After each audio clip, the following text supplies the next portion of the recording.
ഈ കെട്ടിയ സമയത്ത് ഈ മതിൽ കെട്ടിയപ്പോൾ അന്ന് നാട്ടുകാർ പറഞ്ഞു ഈ മതിൽ കെട്ടണമെങ്കിൽ നിങ്ങൾ കരിങ്കല്ല് കെട്ടരുത്, കാരണം ഈ കുഴി ഭാഗമായിരുന്നു ഈ ഭാഗം, അവിടെ മാത്രമേ കുന്നുണ്ടായിരുന്നു. അപ്പോൾ നിങ്ങൾ മണ്ണ് ഫില്ലിങ് പറഞ്ഞുകൊണ്ട് നിങ്ങളിവിടെ കോൺക്രീറ്റ് തന്നെ ചെയ്യണം. പക്ഷേ അന്നിരുന്ന ഉദ്യോഗസ്ഥരാരും അത് ചെയ്തില്ല. തിരുവനന്തപുരം മുടവൻ മുകളിൽ ഇന്ന് പുലർച്ചെയാണ് ഇത്തരത്തിലൊരു അപകടം ഉണ്ടായിരുന്നത്.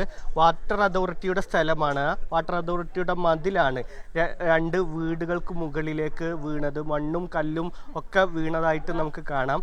പുലർച്ചെ ഇന്നലെ രാത്രി അടക്കം വലിയ മഴ തിരുവനന്തപുരം പ്രദേശത്ത് അടക്കം ഉണ്ടായിരുന്നു. അതിനിടയിലാണ് ഇത്തരത്തിലൊരു അപകടം ഉണ്ടാകുന്നത്. ഇത് വാട്ടർ അതോറിറ്റിയുടെ സ്ഥലമാണ്, വാട്ടർ അതോറിറ്റിയുടെ മതിലാണ് ഇത്തരത്തിൽ വീടുകൾക്ക് മുകളിലേക്ക് ഇടിഞ്ഞു വീണ് ഇരിക്കുന്നത്. നമുക്കിപ്പോൾ ഇവിടെ പ്രദേശവാസിയുണ്ട്. ചേട്ടാ, എപ്പോഴായിരുന്നു ഒരു അപകടം ഉണ്ടായിരുന്നത്? ഒരു വെളുപ്പിന് ഒരു 4:30 മണിയായി കാണും. ഒരു 4:30 മണിക്ക് മുമ്പാണ് നടന്നു. അപ്പോൾ 4:30 മണിക്കാണ് എന്നെ വിളിക്കുന്നത്. ഞാൻ കൗൺസിലറാണ്. അപ്പോൾ എന്നെ വിളിച്ച് എൻ്റെ പുറകെ വിളിച്ച് പറഞ്ഞിങ്ങനെ ബാക്കിലത്തെ വാട്ടോറിട്ടം കരിങ്കല്ല് മതിൽ ഇടിഞ്ഞ് വീട്ടിലെ പുറത്തുടക്കൾ കിട്ടും. അപ്പോൾ ഞങ്ങളുടെ ആളിന് അപകടം വല്ലതുണ്ട്. ആളിന് അപകടമില്ല, 2 വീട്ടിൽ മറിഞ്ഞു കിടക്കുന്നത്. അപ്പോൾ ഞാൻ പിന്നെ ഉടനെ തന്നെ വാട്ടോറിട്ടെ വിളിച്ച് AXM എക്സിക്യൂട്ടീവ് എല്ലാവരെയും വിളിച്ചു.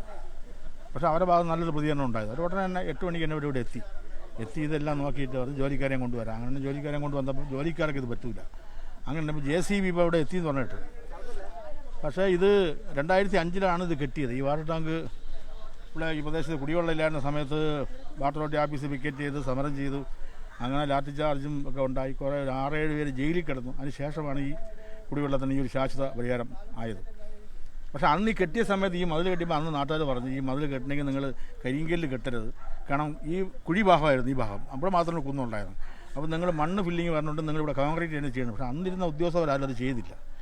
പക്ഷേ അതിനുശേഷം മതിൽ കെട്ടി 2 മാസം കഴിഞ്ഞപ്പോൾ ഈ ഭാഗത്ത് തന്നെ ഈ വീടിൻ്റെ ഭാഗത്ത് നല്ല നീളത്തിലൊരു വിള്ളൽ വീഴുന്നു. അപ്പോൾ ഇത് എന്നെ അറിയിക്കുകയും ചെയ്ത് ഞാൻ വന്ന് ഉദ്യോഗസ്ഥരെ വിളിച്ചു, ഇങ്ങനൊരു സംഭവമുണ്ട്. അപ്പോൾ അവരൊന്നും കുഴപ്പമില്ല, അത് നല്ല സ്ട്രോങ് ആണെന്ന് തോന്നുന്നു. പക്ഷേ പരാതി കൊടുത്തിരുന്നു നേരത്തെ തന്നെ. അത് ഉദ്യോഗസ്ഥരെ അറിയിച്ചു, അവരൊന്ന് നോക്കുകയും ചെയ്തു. അവരൊന്നും ഇത് കുഴപ്പമില്ല, അത് ഇരിക്കുകയെന്ന് തോന്നി.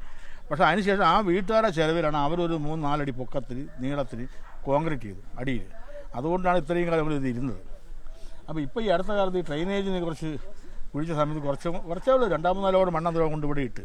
അപ്പോൾ പുതിയ മണ്ണും കൂടെ വന്നപ്പോൾ ഈ മഴയും കൂടെ വന്നപ്പോൾ അതിലാണ് ഇത് തള്ളാൻ കാരണം. പിന്നെ ഭാഗ്യം പോലെ ആർക്കും അപകടമൊന്നും ഉണ്ടായില്ല, അതൊരു വലിയ സംഭവമാണ്. വാർഡ് കൗൺസിലറാണ് നമ്മളോട് സംസാരിച്ചത്. ഇതുമായി ബന്ധപ്പെട്ട് നേരത്തെ തന്നെ പരാതി കൊടുത്തിരുന്നെങ്കിലും യാതൊരു തരത്തിലുള്ള നടപടി ഈ വാട്ടർ അതോറിറ്റിയുടെ ഭാഗത്ത് നിന്ന് അടക്കം ഉണ്ടായില്ല എന്നുള്ളൊരു ആക്ഷേപം ആണ് വാർഡ് കൗൺസിലർ പറഞ്ഞത്. വീട്ടുകാരോട് സംസാരിക്കുമ്പോഴും അവർക്കും അത്തരത്തിലൊരു പരാതിയുണ്ട്.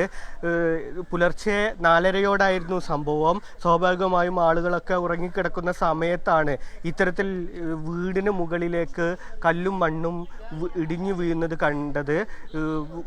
ബെഡ്റൂമിലേക്കടക്കം വെള്ളം വീണപ്പോഴാണ് ഇത്തരത്തിൽ അപകടം മനസ്സിലായതെന്നാണ് നാട്ടുകാരും പറഞ്ഞത്.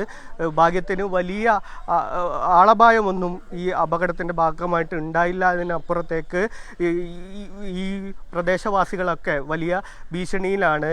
ഈ മതിലിന് താഴെ ഒരുപാട് വീടുകൾ ഇത്തരത്തിൽ അപകട ഭീഷണിയിൽ നിൽക്കുകയാണ്. വാട്ടർ അതോറിറ്റിയുടെ സ്ഥലമാണ്, വാട്ടർ അതോറിറ്റിയുടെ ടാങ്കാണ് നമ്മൾ ഈ കാണുന്നത്. ഈ സ്ഥലത്തിന് അപ്പുറത്തേക്ക് താഴെയുള്ള സ്വാഭാവികമായിട്ടും കുന്നിൻ പ്രദേശമാണ്. കുന്നിൻ പ്രദേശത്തെ കുടിവെള്ള പ്രശ്നത്തിന് വേണ്ടി വാട്ടർ അതോറിറ്റി സ്ഥാപിച്ച ടാങ്കാണ് ഇവിടെയുള്ളത്. വാട്ടർ അതോറിറ്റിയുടെ സ്ഥലമാണ് ഇവിടെയുള്ളത്. ഇവിടെയാണ് ഇത്തരത്തിൽ വീടിന് മുകളിലേക്ക് കല്ലും മണ്ണൊക്കെ ഇടിഞ്ഞു വീഴുന്നത്. ഇന്നലെ തിരുവനന്തപുരത്ത് അടക്കം ശക്തമായ മഴ ഉണ്ടായിരുന്നു. അതിൻ്റെ ഭാഗമായിട്ട് തന്നെയാണ് ഈ അപകടത്തെ കാണുന്നത്. ഇതുമായി ബന്ധപ്പെട്ട് അധികൃതരുടെ ഭാഗത്ത് നിന്ന് കൃത്യമായ ഇടപെടൽ ഉണ്ടാകണമെന്നാണ് വാർഡ് കൗൺസിലറും വീട്ടുകാരും അടക്കമുള്ള ആളുകൾ ആവശ്യപ്പെടുന്നത്. ക്യാമറ പേഴ്സൺ സിജോ സുധാകരനൊപ്പം സുഫാൻ VP, മീഡിയ 1, തിരുവനന്തപുരം.